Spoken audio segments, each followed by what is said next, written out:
শুভ দুপুর আমরা খেতে বসেছি।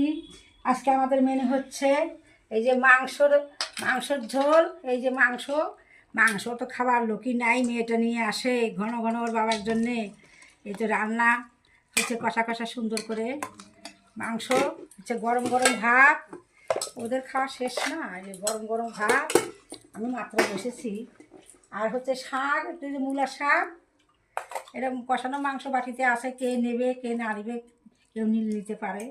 ওনার খাওয়া প্রায় মধ্য শেষ হয়নি, বসেছে একটু আগেই আর কি, আমি মাত্র বসলাম। যাই হোক, সবাই ভালো থাকবেন, সুস্থ থাকবেন। আজকে রান্না অনেক দেরি হয়েছে, কেননা সকালে খিচুড়ি হয়েছে, আতপ চালের খিচুড়ি, আলু ভাজা, চিপ ভাজা, গরম গরম খিচুড়ি বেশ সুন্দর খাওয়া হয়েছিল।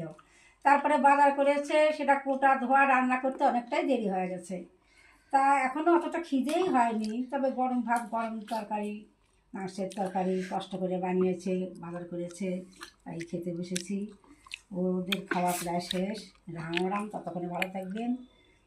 ভিডিওটি ধাক্কা দেয় এড়িয়ে দিবেন না, সবাই দেখবেন, খেয়াল করবেন, একটু লাইক কমেন্ট শেয়ার করবেন। আমি তো করি, আপনারাও একটু করবেন, আমি এইটাই চাইবো।